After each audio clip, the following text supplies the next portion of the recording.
Hi friends, आप देख रहे हैं वेब दुनिया। मैं हूं रूना आशीष और मेरे साथ है जाने माने ऐसे कलाकार जो इन दिनों क्रैकडाउन के जरिए भी लोगों के दिलों में अपनी जगह बना रहे हैं। Iqbal, how are you?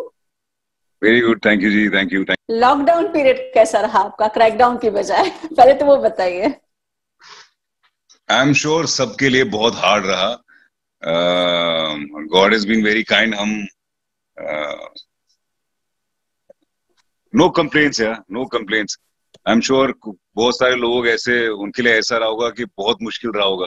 सबके लिए मुश्किल रहा, लेकिन शायद हमारी मुश्किलें उतनी मुश्किल नहीं थी जितनी बहुत सारे बाकी लोगों की रही है। तो नो कंप्लेंट्स, नो कंप्लेंट्स। तो certainly how did you manage, like खुद को काम करना पड़ा और यू हैड अ हेल्प, और घर वाले हैं जो आपको परेशानी कम हुई? हम घर पे सब लोग काम करते हैं, तो हम में से किसी को कोई ऐसा महसूस नहीं हुआ कि अरे ये काम करना पड़ रहा है। तो हाँ, आजकल सबके घर में हेल्प्स होते हैं, तो हमारे घर पे भी थे। तो उसकी वजह से कुछ चीजों की जो आदत नहीं होती करने की वो थी, लेकिन वो जल्दी से सब लोगों ने अडेप्ट कर ली। ऐसे कोई रोया नहीं। दिक्कत नहीं हुई? दिक्कत नहीं हुई। दिक्कत नहीं हुई। अच्छा, आपके वेब सीरीज की मैं बात करती हूँ। उसमें जो जोरावर का रोल था वो बहुत दमदार निकल कर आता है, और मतलब आपको एंड में भी कंफ्यूजन होता है, भाई ये कहीं पलटी तो नहीं मार जाएगा, ये ऐसा सा किरदार नजर आया था। किस तरीके से आपके सामने ये रोल रखा गया, आपको क्या अच्छा लगा उसमें? यही उस रोल की खासियत थी। अम, तो जो मुझे बहुत इंटरेस्टिंग लगी थी, जो डायरेक्टर है अपूर्वा लाखिया, उन्होंने मुझे बस इतना कहा था कि ये सारे शो में ये कैरेक्टर है जिसमें तुझे खेलने को बहुत मिलेगा। और वाकई में वो एक ऐसे डायरेक्टर हैं जो जो आपको अपनी चीज करने देते हैं। उनके माइंड में एक चीज होती है, और वो एक्टर को अपनी चीज करने देते हैं, और उसमें से फिर कुछ जो माइनस प्लस होता है वैसा कुछ होता है। वो बिल्कुल आप पर सब कुछ नहीं बोलते कि ये ऐसे करो, ये मूवमेंट ऐसे करो, ऐसे करो। He just as to an actor, he just lets you be, so that whatever you thought of the role, whatever you क्योंकि हमारे डिस्कशन बहुत हुए थे, हमारी रीडिंग बहुत हुई थी। तो हम जब सेट पे गए थे तो प्रिपेयर्ड होके गए थे, तो बहुत ज्यादा सेट पे डिस्कशंस नहीं हुए। नाइस। अच्छा इकबाल, आपने वो अगर कहें तो वो जनरेशन भी देखा है टेलीविजन इंडस्ट्री का, जब वो शुरू हुआ था, उसकी जैसे बोलते हैं ना, खुशबू महकना शुरू हुआ था, और अब ये वो है जहां पर वो प्रॉपरली प्लेटर के तौर पर लोगों के सामने आया है। सो आपको ज्यादा मजा किस में आता है, टेलीविजन एज अ दर्शक, एज अ दर्शक जो टेलीविजन इंडस्ट्री जानता है पूरी, वो एरा या ये era? Very honestly, to tell you very honestly, जो अर्ली 2000s का दौर था, उसमें बहुत सारा काम हुआ, टेलीविजन का बूम हुआ था उस टाइम। और सब लोग टीवी देखते थे, सब लोग। आजकल सिर्फ एक सेक्ट है सोसाइटी का जो टीवी देखती है। पहले उस टाइम का टीवी सब देखते थे। मतलब मुझे याद है, मैं उन दिनों जिस बिल्डिंग में रहता था, मेरा घर थर्ड फ्लोर पे होता था, तो उस बिल्डिंग में लिफ्ट नहीं थी। तो ग्राउंड फ्लोर से लेकर फर्स्ट फ्लोर, सेकेंड फ्लोर, जब आप जाते थे सीढ़ियों से, तो ये म्यूजिक आ रहा होता था, जो सीरियल चल रहा होता था, वही म्यूजिक ग्राउंड फ्लोर पे भी, वही म्यूजिक फर्स्ट फ्लोर पे भी, वही म्यूजिक सेकंड फ्लोर पे, तो वो चल रहा होता था। तो सारे लोग एक चीज देखते थे उस टाइम, क्योंकि वो कंटेंट नया था उस दौर के लिए, और तो लोगों को अच्छा लगा। और लेकिन अब प्रॉब्लम ये हो रही है कि अभी उसको ऑलमोस्ट 20 साल हो गए, अभी भी वही चल रहा है। तो वो थोड़ी सी प्रॉब्लम है, वो थोड़ी सी problem. That's nice. That's really nice. अच्छा, एट द सेम टाइम इतना लंबा सब जब समय देख कर आते हैं तो बहुत सारे ऐसे किरदार रहते हैं जो आपके बहुत दिल के क्लोज होते हैं। सारे ही होते हैं, लेकिन एक शायद वो एक किरदार होता है जो बहुत जबरदस्त आपका दिमाग हिला कर रख देता है। ऐसे किसी किरदार के बारे में शेयर करना चाहेंगे? मुझे जो करने में मजा आया था, सबसे ज्यादा जो करने में मजा आया था, वो एक शो था, प्यार को हो जाने दो। सोनी पे आया था, वो मुझे करने में बहुत ज्यादा मजा आया था। वो आजकल की टाइप की अगर मैं बात करूं तो बड़ा ही नॉन टीवी टाइप शो था। वैसा शो आज की डेट में वेब पे आ सकता है। तो बहुत बहुत बढ़िया शो था वो। एक स्लीपर का शो था। एक कैसे एक टेररिस्ट स्लीपर बन के इंडिया में एक फैमिली में रहता है, और कैसे उसका दिल चेंज होता है प्यार देख के। फैमिली का प्यार, माँ बाप का प्यार, बाकी सब, कैसे उसका दिल चेंज होता है। तो वो बड़ा ही अच्छा था। और दूसरा एक जो रोल था, मैंने एक शो किया था, मेरा पहला टेलीविजन शो, कैसा ये प्यार है, जिसमें मैंने अंगद का किरदार निभाया था। वो एक रॉक स्टार का किरदार था। वो वो वो भले ही मुझे शायद करने में उतना मजा नहीं आया होगा, लेकिन उसने, उस कैरेक्टर ने करियर वाइज मेरे लाइफ में का बहुत सारी चेंजेस लाई, बहुत प्रोमिनेंट चेंजेस लाई। अभी मुझे अभी भी वो आपका गाना याद है। स्टिल लाइक मेरे पीछे वो आवाज चल रही है, कैसा ये प्यार है का। ओके, अगर एक आज के दौर में देखा जाए और वेब सीरीज को देखा जाए, तो सर्टेनली ये जो टाइम आया है लॉकडाउन का, इसमें वेब सीरीज बहुत ज्यादा उभर कर लोगों के सामने आई है। आपने इस टेलीविजन से वेब सीरीज में जब जंप किया है और आगे भी चीजें करेंगे, तो आपको कितना अंतर देखने को मिलता है? एज एन एक्टर आपको क्या करना पड़ता है या क्या नहीं करना पड़ता है? मुझे एज एन एक्टर तो मुझे मेरे लिए मीडियम मायने नहीं रखता। अच्छा। तो लेकिन टेलीविजन में डूज एंड डोंट्स बहुत हैं, और आपको उतना ज्यादा क्रिएटिव फ्रीडम नहीं मिलता जितना आपको एक वेब पे मिलता है। एक एक एक चीज जो टेलीविजन में बताई जाती है, जिसे बोलता है कि टेलीविजन ऑडियंस को ये समझ नहीं आएगा, टेलीविजन ऑडियंस को वो समझ नहीं आएगा, मैं उस चीज में विश्वास नहीं रखता। कि टेलीविजन ऑडियंस को स्पून फीड करना होता है, मैं उसमें विश्वास नहीं रखता। ये मानना है, ब्रॉडकास्टर्स का मानना है, उनकी एक रिसर्च टीम होती है, जो उन दिनों नहीं होती थी। तब शोज बहुत, तब 50-50 की टीआरपी होती थी, 25 की टीआरपी होती थी। आज तो 3 आता है तो केक कट जाता है सेट पे। तो वो मुझे समझ नहीं आता है।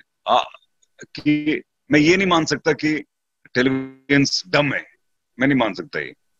हाँ, मैं ये मान सकता हूँ कि एक हद तक एक स्टोरी टेलिंग का एक जो जरिया, एक तरीका होता है, वो थोड़ा अलग दिखा सकते हैं उनको, क्योंकि फैमिली के साथ बैठते हैं लोग, या एक डिफरेंट एज ग्रुप होता है वो टीवी देखता है, या डिफरेंट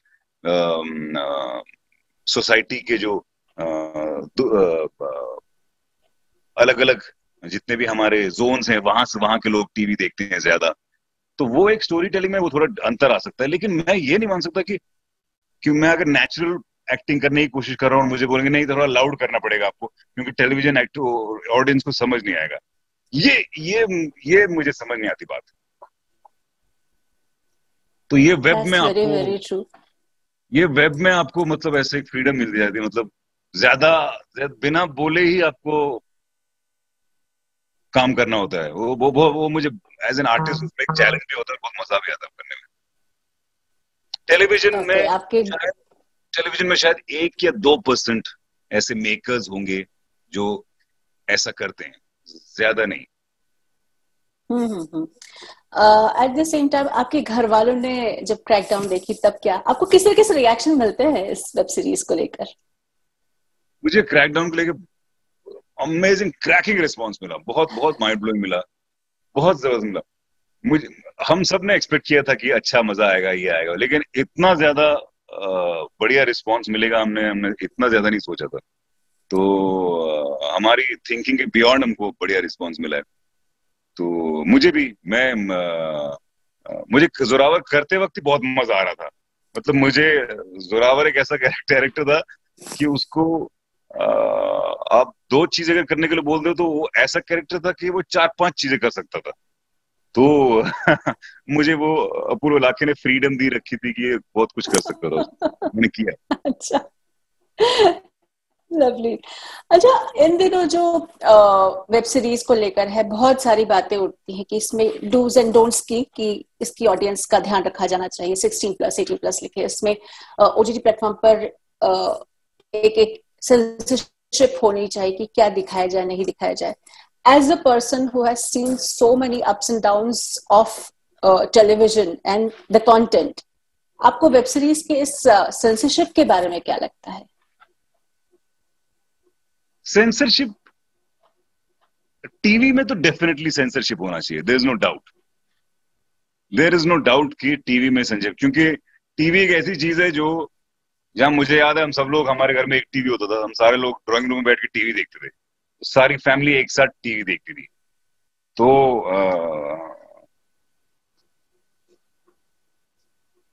वो डेफिनेटली वो सेंसर तो वहां होना चाहिए, there is no doubt in that. Performance का सेंसर नहीं होना चाहिए, लेकिन बाकी डेफिनेटली हर चीज का सेंसर वो जो होता है वो होना चाहिए। वेब एक ऐसी चीज है जो सब लोग देख रहे हैं। आप इंटरनेट पे तो सब कुछ अवेलेबल है ना, उस आपके लिए आपको तो फिर इंटरनेट बैन करना पड़ेगा।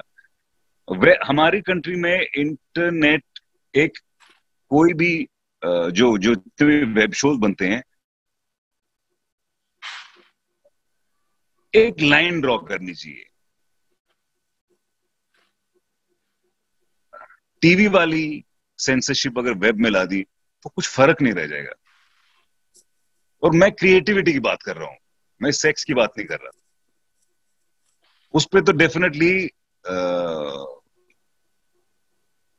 एक लाइन ड्रॉ डेफिनेटली करनी चाहिए, और वो अब लोगों को ज्यादा पसंद भी नहीं आ रहा। वो पहले पहले जब आ रहा था ना वेब, तो सबको एक्साइटमेंट थी, अब नहीं आ रहा सब लोगों को पसंद। अब उसमें वो दम नहीं रहा, वो देख लिया लोगों ने। अब गाली गलौज भी बहुत हो गया, उसमें भी ज्यादा लोगों को मजा नहीं आ रहा। अब जिस शो में बहुत ज्यादा गालियां होती है वो कह रहे बहुत गाली गलौज दिया है, मजा नहीं आया। तो ये धीरे धीरे करके ये चीज निकल रही है अभी। तो अब जो रहेगा वहां पे, वो मेरे ख्याल से बढ़िया कंटेंट बनेगा। एक एक लाइन ड्रॉ करनी चाहिए, लेकिन वो लाइन ड्रॉ जो कंटेंट बनाते हैं उनको डिसाइड करनी चाहिए। Agree, I agree. और ऐसा कौन सा एक कोई वेब सीरीज या टेलीविजन शो अब आपके दिल में है कि जिसपे आप काम करना चाहते हैं? एक करण अंशुमन हैं, जिन उनकी एक किताब है, उसमें मैं जाऊंगा नहीं अभी, लेकिन उन्होंने एक किताब लिखी है। वो किताब को जब वो बनाना चाहेंगे, मैं डेफिनेटली उसका हिस्सा बनना चाहूंगा। थोड़ा सा मतलब किस जॉनर का होगा वो? It will be a love story, it will be a मारधाड़ story? It has everything here, but it's primarily it has a political background. Oh lovely, that's nice. और ऐसा कोई है बायोपिक टाइप्स का जो आपकी करने की बहुत इच्छा है? मे बी बचपन में आपको कोई महापुरुष अच्छे लगे हों? अब बायोपिक में मैं सख्त ये इस चीज को मानता हूं कि जो आप कर रहे हैं, आपको वैसा लगना बहुत जरूरी है। तो वो मैंने ऐसे तो मैं सोचता नहीं हूं, लेकिन मुझे जो चंद्रशेखर आजाद थे, उनकी उनका जो लाइफ का टेक है, हम जब भी देखते हैं, हम भगत सिंह की स्टोरी में उनको देखते हैं या कुछ देखते हैं, उनका लाइफ बड़ा इंटरेस्टिंग रहा है। उनका जो टेक रहा है वो बड़ा इंटरेस्टिंग रहा है। तो उस पे कुछ करने को बहुत मजा आएगा। That's nice, that's really nice. So overall कहा जाए तो 2020 टफ बहुत रहा, लेकिन इसमें आपको कुछ अच्छा गिफ्ट भी दिया और समझा कर भी गए। कैन आई से दैट कुछ नया कर रहे हैं इन दिनों, आने वाले दिनों में? 2020 has been amazing in terms of making you realize a lot of things. आपको ऊपर वाले को शुक्रिया करने के का बेस्ट मौका मिला है 2020। जिनके घरों के ऊपर छत है, जो 2 वक्त की रोटी खा रहे हैं, जो हम भी फोन है, जूम कॉल कर रहे हैं हम, है ना, तो बहुत बड़ी बात है ये। तो इसके लिए जितना भी शुक्र किया जाए ऊपर वाले से कम है। चाहे कितना भी किसी ने काम लूज किया हो, पैसा लूज किया हो, वो ठीक है, लेकिन उसकी वैल्यू आई है इंसान को। आपके घर में जो काम करते हैं लोग, उनकी वैल्यू आई है। आप जो काम करते हैं उसकी वैल्यू आई है। जो पैसा आपने लूज किया है उसकी वैल्यू आई है। तो इसको अगर आप इस तरीके से देखा जाए, इस ऐसी नजरिए से देखा जाए, तो एक बहुत बढ़िया लेसन है 2020। और पहले 2-3 मंथ तो, पहले 3 महीना तो खत्म हो गया, मतलब एकदम, मतलब न कोई हिंदू था न कोई मुसलमान था, कुछ नहीं था, मतलब सब सब मतलब कोरोना सबकी कोरोना ने हालत किसी खराब थी। कोरोना रिलीजन देख के नहीं अटैक करा था, कोरोना सबको अटैक करा था। अग्री। तो आने वाले कुछ नया करने वाले हैं दिनों में कुछ? मैंने हाल ही में एक वेब सीरीज शूट की है, मैं मसूरी में 1 महीने में था। अभी आजकल क्या हो गया है, कॉन्ट्रैक्ट में लिखा जाता है, कुछ बात नहीं कर सकते, तो मैं अच्छा। उसके बारे में बात नहीं कर सकता। मैं ये बस इतना कहूंगा कि 1 महीने में, एक पूरा महीना मैं मसूरी में था, अच्छी खासी ठंड थी वहां पे। अभी हाल ही में वापस आया हूँ, और बहुत मजा आया शूट करके, और बस ज्यादा नहीं बोल सकता यार। I wish you could say a little more about it. चलिए, thanks a lot.